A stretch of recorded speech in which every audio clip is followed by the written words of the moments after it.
Aproveitei para comer um bolinho, né? Quando o pessoal entra.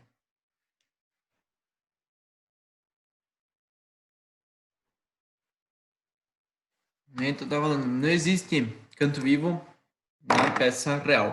Ah, mas eu fiz com corte laser. O corte laser, o raio é o diâmetro lá do kerf, né? Que é o que a sangria, o que queima, né? A chapa.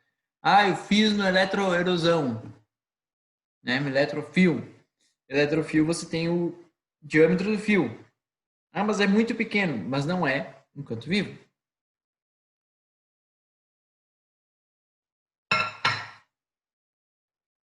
Né? Então, por isso que nunca chega a zero, ou é difícil chegar a zero, tá?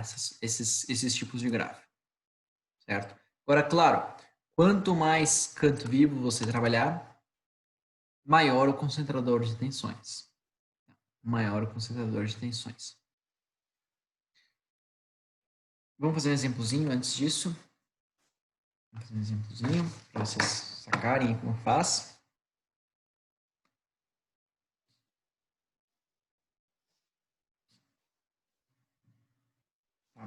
O exemplo que eu mais acho interessante é a chapa furada. Vou dar umas dimensões aqui para ficar mais legal. Diâmetro de 20 milímetros. Espessura 5 milímetros.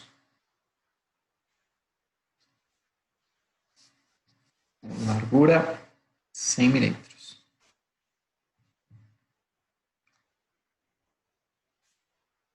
Força 50 quilonewtons. Tá? Então, o que acontece, pessoal? Esse cara aqui, se eu der um zoom no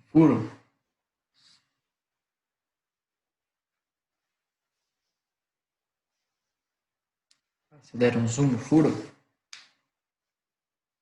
e se eu conseguisse ver tensão, né? Isso é impossível de visualizar, mas se eu conseguisse ver tensão, o que eu visualizaria? Eu visualizaria uma tensão base, certo? E na borda do furo, essa tensão base sofreria um acréscimo. Então aqui eu tenho uma tensão, na borda do furo ela aumenta consideravelmente. Tá? Isso aqui a gente chama de tensão máxima. Isso aqui de tensão zero, isso aqui de tensão máxima. E o nosso KT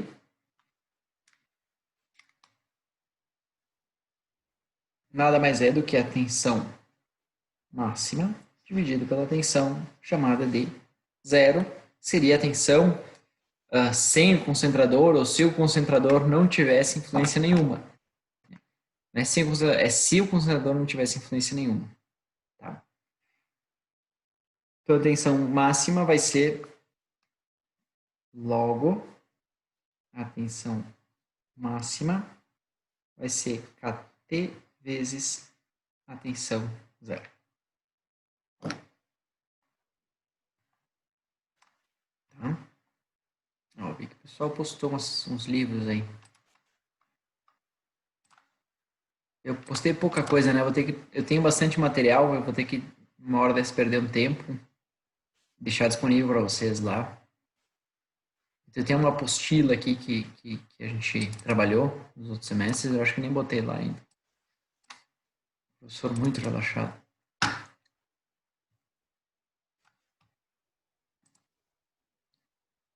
Tá? Então, o Shigley tem, tá? Mas tem outros livros que tem até, talvez, mais completos do que o Shigley. Tá? E no final do livro, os apêndices aqui, chega um lugar, acho que é aqui, ó, 13, 14, 13. Tá dependendo da edição. várias geometrias. Deixa eu compartilhar, que não estou vendo. Né? Tabela A13. Várias geometrias e vários carregamentos. Então, ó, chapa furada com tração. A gente vai usar essa aqui. Chapa furada com momento. Concentrador de tensão. Chapa com um rasgo. Outro concentrador de tensão. Chapa com rasgo sob momento. Outro concentrador de tensão. Uma chapa com adelgaçada, né? Filetada, certo? Outro concentrador de tensão. Ó, contração com momento. Tá? Eixo redondo, né? Com filetagem, com raio. Ó, tração, torque e momento. São 3 concentradores de tensão. Eixo com furo, torque, momento. Por aí vai. Certo? Barra redonda com sulco. Tração, momento e torque. Certo? Então tem N geometrias. E existe um livro chamado de Petersons. Tá? É um livro só de concentradores de tensão. Eu utilizo muito... Para fazer o exercício que a gente tem que postar, tem que saber dessas coisas aí que você tá falando de agora, né? Para poder seguir com ele. Sim, bem. Esqueci de falar isso. Bem que tu lembraste. No exercício a gente tem esse exemplo aqui, ó, para torque e esse aqui para momento. A gente vai utilizar, calcular a tensão, né?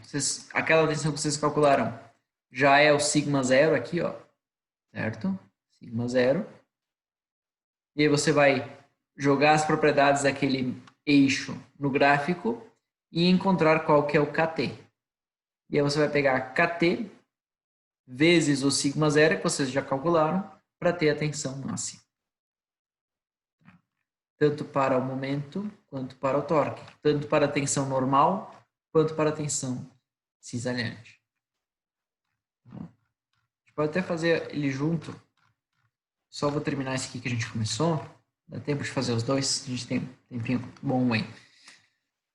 Tem mais 2 coisinhas só que eu queria falar da aula de hoje, mas essa aqui é mais importante.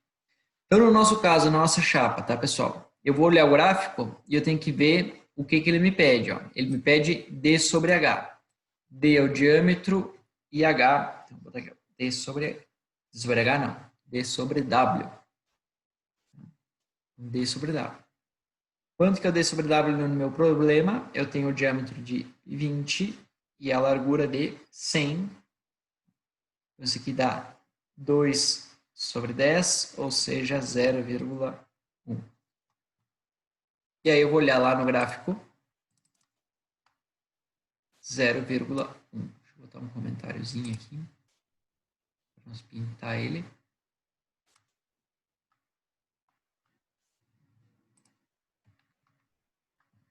Zero ponto 1, então eu vou subir nessa linha.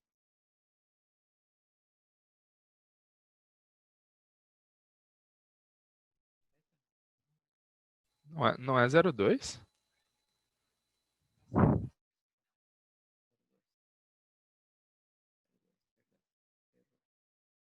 Errou, que nem diria o Faustão. Linha. 0,2, 2 dividido por 10. Ali. E vou traçar uma linha horizontal. E vou fazer elas se... Vou fazer a leitura do gráfico. Né? Então aqui a gente observa um KT próximo de 2,5. Tá? Entre 2,4 e 2,6, bem exato no meio, 2,5.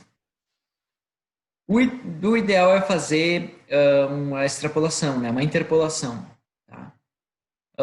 Naquele livro do Norton, você tem a fórmula que facilita. Tá? Mas assim, a olho já dá para ter uma noção bem legal, bem realista do comportamento do material, tá? Eu vou te dizer o seguinte, pela minha experiência, essa tensão, mesmo se você pegar a olho assim, né, variar aqui 2,45, né, 2,45 ao invés de 2,5, sei lá, é mais preciso esse resultado a olho do que uma análise de elementos finitos mal feita, certo? Então, fazendo assim, você vai ter mais precisão do que uma análise de elementos finitos. Só tem um detalhezinho nessa fórmula, né, que ele calcula ó, a tensão zero como sendo força sobre área, sendo a área, o que é a área? W menos D vezes T. Ou seja, ele pega somente. Cadê meu comentário aqui? Meu lápis. Ele pega somente essa areazinha aqui, ó. Aqui e aqui.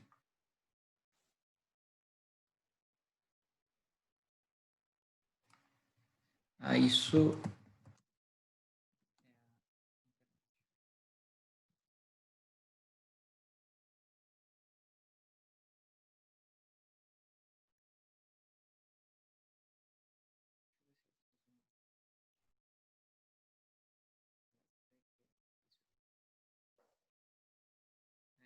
Tem alguma instabilidade na internet. Eu vou tentar falar mais forte. Então, KT igual a 2,5. A minha tensão zero é força sobre área. Só que minha força está aqui, 50 kNs, 50 mil. E a minha área, eu vou considerar a área sem o furo. A minha área vai ser 100 menos 20 vezes 5 milímetros.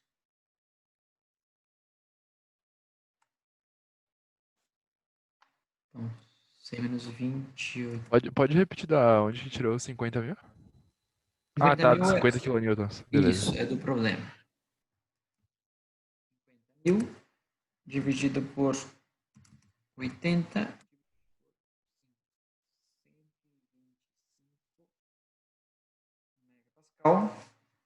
Então, a minha tensão máxima, nesse caso, vai ser sigma zero vezes o KT, ou seja, 125 vezes 2,5.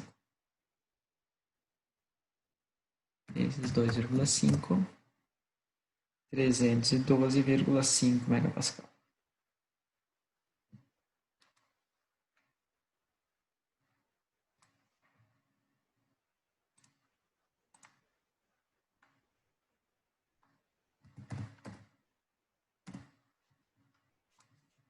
Aqui enquanto isso.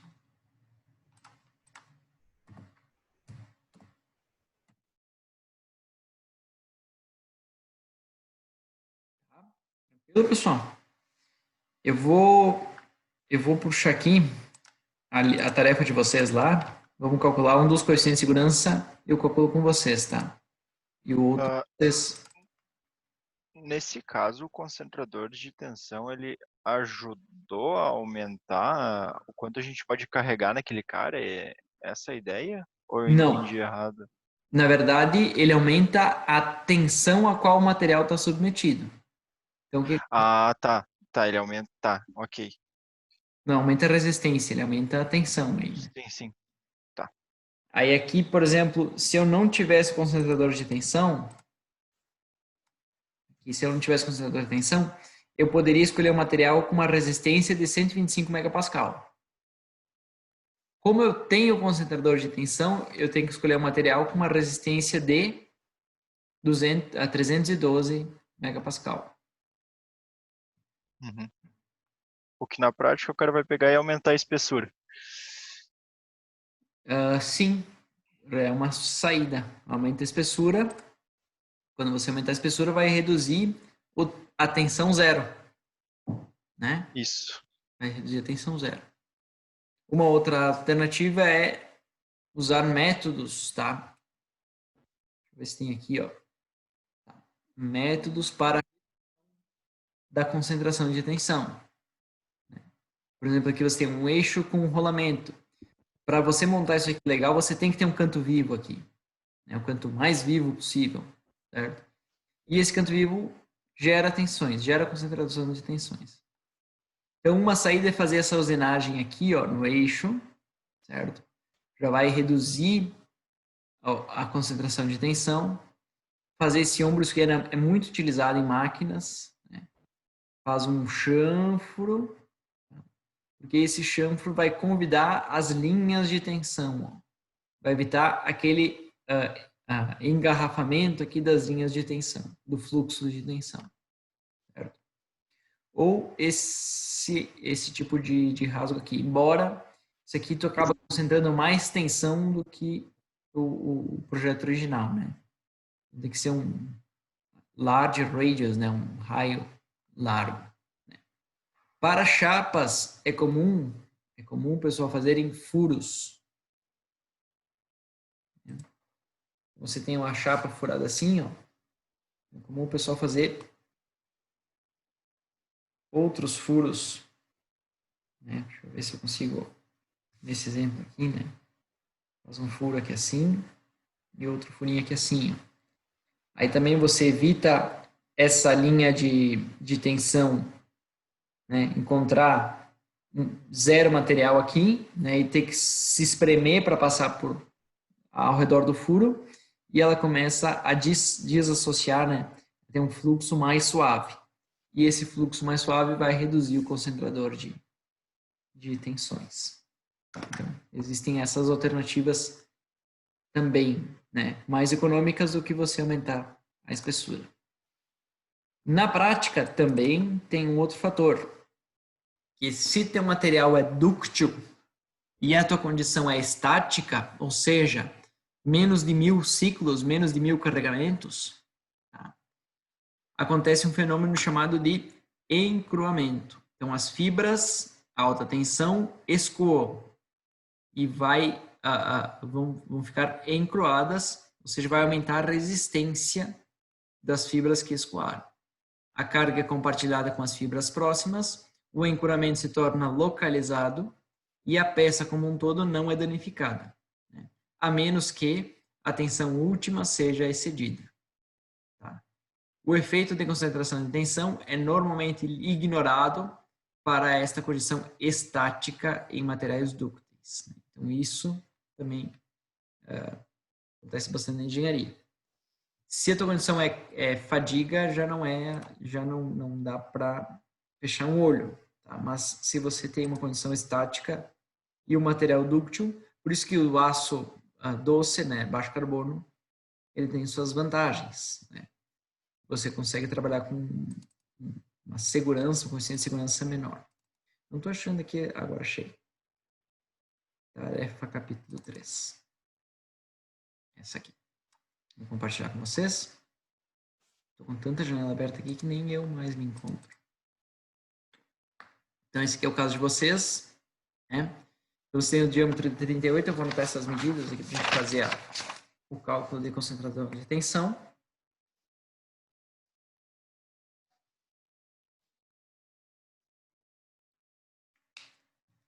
Então, aqui,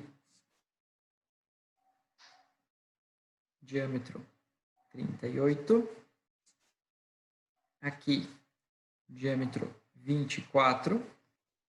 E o raio de 3 milímetros.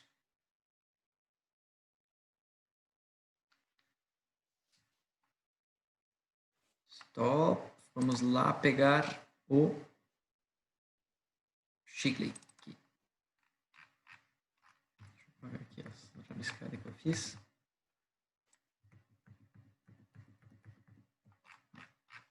Então, a gente vai achar qual que é a condição de vocês, né?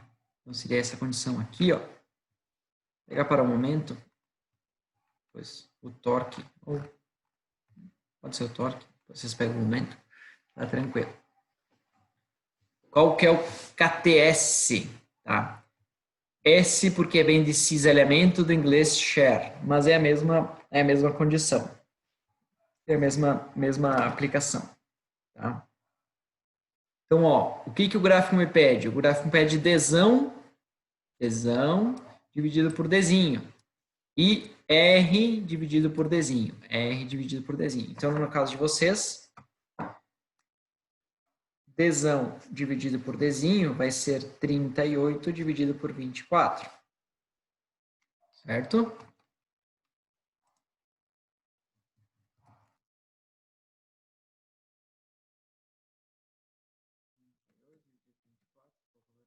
Um 1,5833. E Rzinho dividido por Dzinho, eu vou ter 3 sobre 24, 0,125.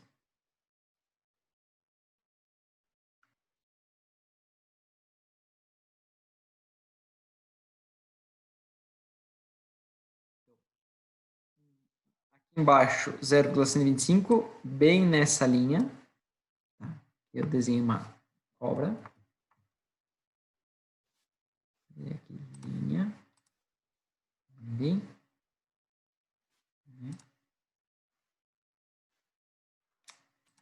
Eita, caramba, desenha uma linha para nós aí, cara. Uma horizontal de preferência. Horizontal não, vertical. Vou jogar ela aqui. Bom que tenha o traçado já do gráfico, né? Mas fica bom pro aluno ver aí. E eu vou pegar na curva, adesão por desenho, 1,58. Tá? Então aqui eu tenho 1,33 e 2. Tá? Então, vou considerar o 2 aqui. Se vocês quiserem interpolar entre esses valores, tá? Mas ó, a gente já pode trabalhar aí com o valor de 1,4. Né? KTS igual a 1,4. Então, aquela tensão que vocês encontraram, vocês vão multiplicar ela por 1,4 para ter a tensão real aí de resistência, né, do teu concentrador de tensões.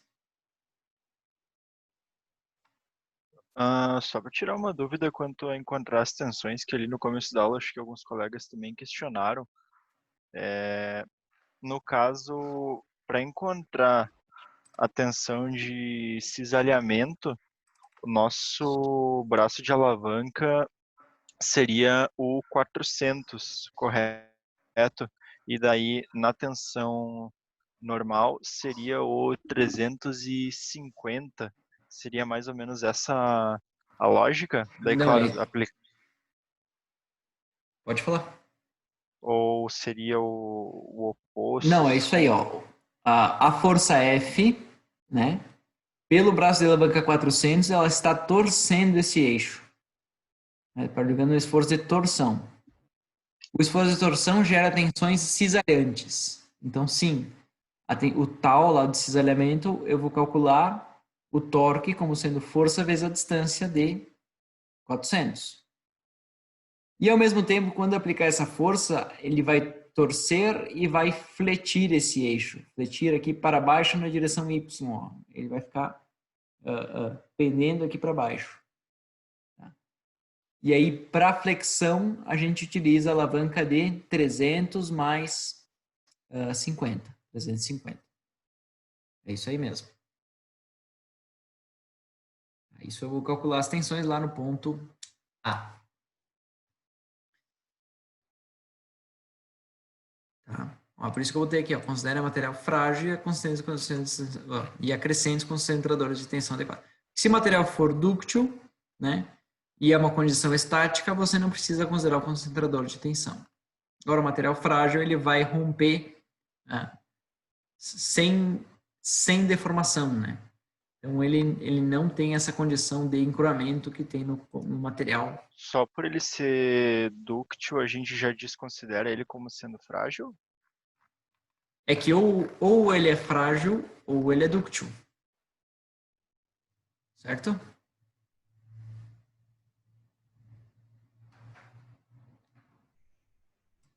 É um material frágil. Tensão. Deixa eu até fazer diferente. Aqui. as malárias, aqui as doenças para fora. Filho do Felipe lá.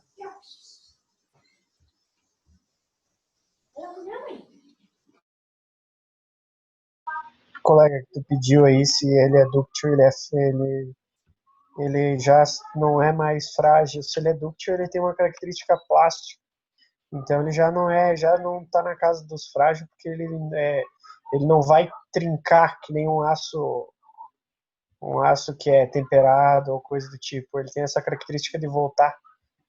Sim, a questão elástica, que daí ele retorna se ele ainda estiver no regime Isso. elástico. A zona Isso, elástica. e os metais frágeis, eles não têm essa ductibilidade. Então, eu acredito que seja isso aí. Mas confirma com o professor, né? Isso. Eu só achei estranho a questão de desconsiderar o concentrador de tensão, porque eu acho que mesmo materiais dúcteis seria interessante aplicar isso, porque dependendo de como tu tem um eixo ou coisa do tipo, me parece que parece viável usar essa lógica. Professor, liga o áudio. Já liguei. Sim, uma lógica. Tô só curtindo aqui. Pode conversar. Então, professor, concordam? Então, aqui a gente tem dois materiais, tá? Gráfico tensão de formação, side on side de tração. O material lilazinho aqui, né? Não sei se parece azul para vocês. É o nosso material frágil, tá? E o vermelhinho aqui é o nosso material dúctil. Certo? Claro que existem materiais entre meio esses dois, né? Existem dois casos bem distintos aqui.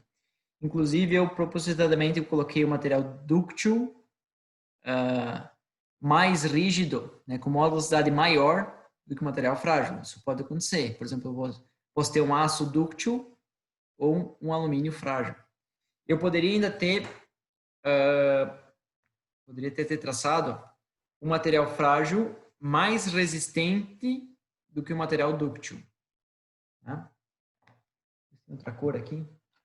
Marrom aqui. Vou traçar aqui um outro material.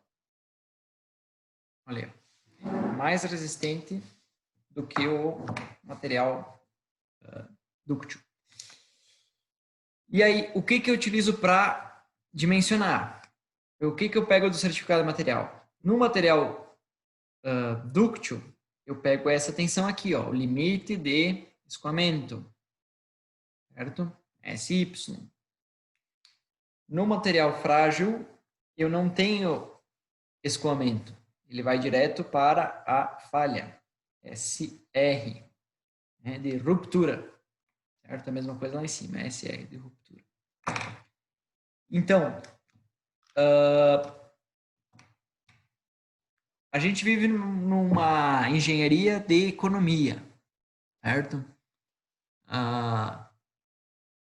Eu não tenho margem para trabalhar, certo? Sabendo que o material aqui assim ele já atenderia a funcionalidade, não tem por que eu sobrecarregar, né? Sobrecarregar não, é superdimensionar o meu material. Então, a concentração de tensão, quando ela acontece em materiais dúcteis,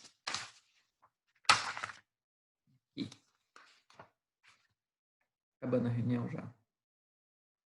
A concentração de tensão, quando ela acontece em materiais dúcteis, olha só, o que acontece? Vamos botar um lado do outro aqui.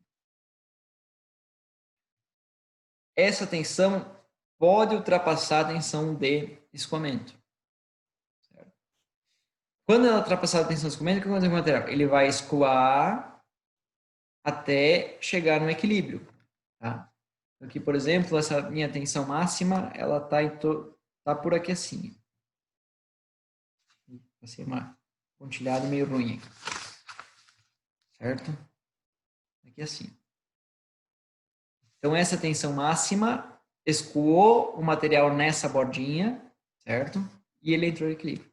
Então, essa porção de material sofreu um alongamento, né? Ele era um cubinho e ficou esticado. Quando ela sofreu um alongamento, o que acontece naturalmente na mecânica do material. Essa tensão aqui, ela escoa o material e ela é passada, ou o cubinho que está no lado dele, né? O cubinho que está no lado desse material que escoou, certo? Ele vai absorver uma carga maior de tensão. Então, quando esse cara escoar, esse cara vai sofrer uma carga maior de tensão, certo? E pode escoar também. E ele vai passar uma carga maior de tensão para o cubinho que está para o lado. Tá? E dependendo da mecânica do negócio aqui, isso aqui pode se estabilizar, né? Isso que vai se estabilizar dentro do material. Então, essa casquinha escoa, né? Esse ponto escoa, transfere carga para o vizinho, certo? Se o vizinho resistiu, beleza. Se não, ele escoa, transfere carga para o vizinho, né? E claro que você não pode deixar essa tensão máxima ultrapassar o S e o T do material, né? Se ele ultrapassar, ele vai romper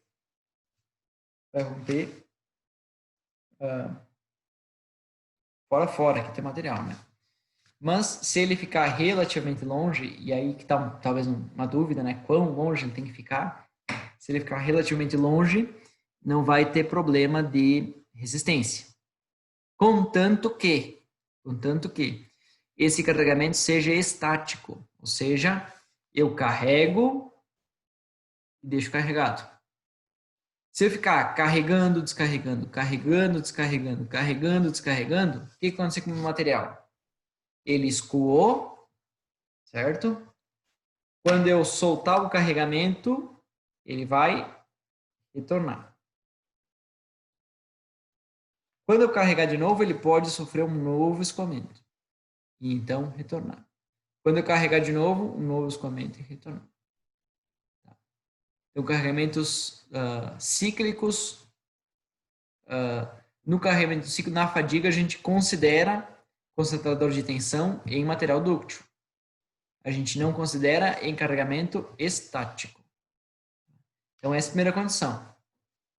Vale desde que não ultrapasse o SUT e o carregamento seja estático. Se o carregamento for cíclico, a gente tem que considerar, senão ele vai falhar. Outra coisa que eu tenho que avaliar é se o alongamento pode me trazer problemas para a estrutura, né? Se isso aqui pode entortar e pode dar algum pênalti para a minha estrutura, então também tem que avaliar essa questão.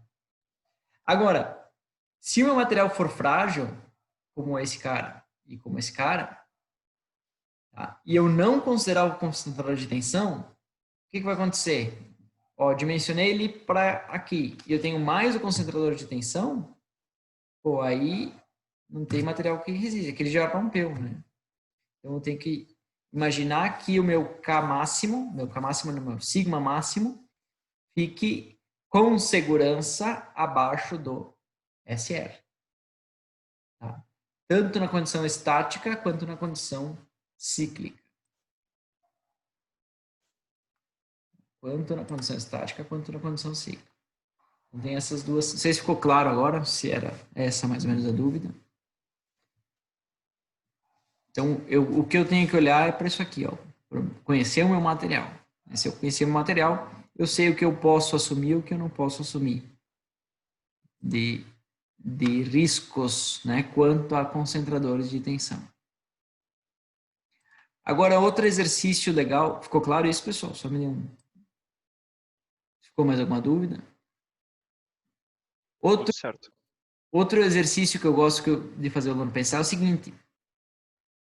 Materiais frágeis, tá? Ferro fundido, alumínio, sem ser temperado, né? Materiais temperados também tem outra questão. Mas uma falha comum e difícil de a gente visualizar em elementos fundidos, né, que são materiais frágeis, é a porosidade. O que é a porosidade? É a criação de vazios no interior do teu material. Certo? Então, olha só. Quando eu gerar um furo, e esse furo for muito pequeno, tá? Quanto pequeno? 0,00001 vezes o W. Certo? 0,000, eu vou estar trabalhando muito próximo do zero. E nesse caso, o meu KT já é 3. Então, se eu tiver uma peça e ela tiver um poro, um furo, uma imperfeição, tá? Talvez até uma inclusão lá na minha estrutura do material, eu já vou estar trabalhando com coeficiente de segurança na ordem de 3. Tá claro isso para vocês? Ou seja, se eu considerei um coeficiente de segurança 3 e não considerei o concentrador de tensão, eu estou sem coeficiente de segurança. Eu estou com coeficiente de segurança 1. Tá? Então, para fundidos, qualquer imperfeição no material pode te levar a tensão, né, até 3 vezes. 3 vezes. Mas daria para considerar isso num projeto como padrão, então, digamos, vou trabalhar com ferro fundido ou algo do Sim. tipo, direto já taco 3 de coeficiente de segurança, pelo menos? 3,5, 6, pelo menos. É por aí. Tem tabelado ou em alguma bibliografia isso? Isso, para a questão para itens de segurança, é normatizado. Uhum. Só que nem sempre você vai projetar itens que tem uma norma lá dizendo, ó, para tal material usa isso aqui. Né? Isso fica na mão do engenheiro. Normalmente fica na mão do engenheiro. Mas assim, se é um item o que acontece muito é o seguinte, é um item que era dúctil, por questão de projeto, a gente vai fazer ele fundido, né, para economizar material. Ou uma empresa, né, a empresa lança um produto, o produto começa a vender, aí ela começa a reduzir custos desse produto, ou não é nem reduzir custos, às vezes até para atender um volume maior, né? Você tem um volume baixo, não vale a pena, às vezes, fazer uma ferramenta de fundição. Você começa a aumentar o volume e você faz a ferramenta de fundição. E você pega o mesmo desenho da peça dúctil, né, da peça usinada ou da peça laminada, joga para a fundição, é muito fácil de dar problema. Se o teu processo de fundição é estável e garante que você não tenha porosidade, e isso é possível, tá? Tem a cadeira lá do professor Vinícius, ele fala um pouco mais sobre isso, tem mais conhecimento do que eu também sobre isso. Se o teu processo é estável e garante que não tem porosidade, você consegue trabalhar com coeficiente de segurança menor. Mas você fica na mão do processo. Fica na mão do processo. Se você consegue garantir já, tem margem, né? Consegue vender para o teu cliente um coeficiente de segurança 3 ou maior, você vai estar com o teu produto mais tranquilidade. E depois tem o coeficiente de cagaço, né? Então, é que